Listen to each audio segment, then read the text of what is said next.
Ce 28 novembre 2022, Michel Berger aurait dû fêter ses 75 ans. L'artiste légendaire a vu malheureusement son destin se briser un jour du mois d'août, il y a 30 ans.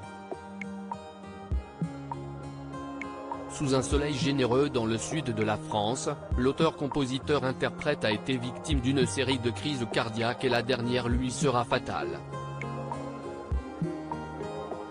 Le drame s'est produit exactement dans le Var, dans le cadre idyllique de Ramatuelle où il passait ses vacances en compagnie de France Gall. Tandis que leurs enfants Pauline et Raphaël étaient à la montagne, ils étaient entourés d'amis également témoins de cette ultime journée.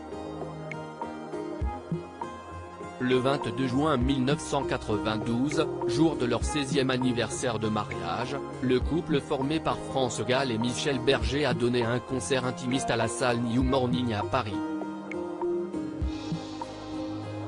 Une tournée était prévue à travers le monde et les plus grandes villes francophones pour s'achever à Paris-Bercy. L'été devait permettre à l'interprète de Paradis Blanc de se ressourcer, et il avait de quoi avoir besoin de faire un break.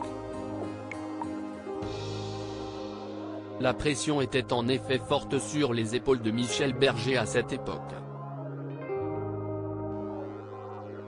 Il y avait l'enregistrement de son album Double Jeu, mais aussi son couple avec France Gall et sa relation avec Béatrice Grimm, top modèle avec laquelle il aurait songé à s'installer aux États-Unis.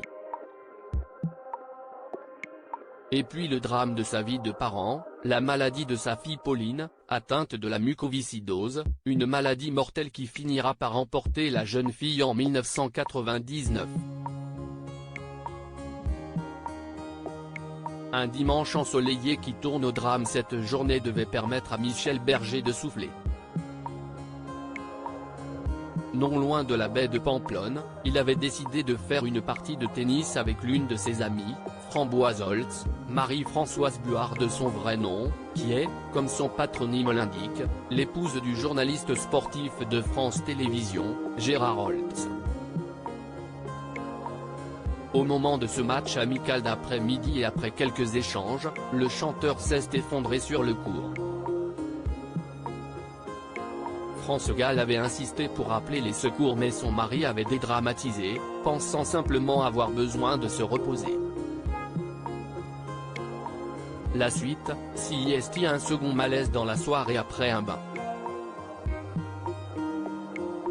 France Gall a joint alors un médecin qui a fait venir des secours pour des examens approfondis mais ceux-ci, ralentis par la circulation, ne sont pas arrivés pas à temps quand surgit la troisième et fatale crise cardiaque.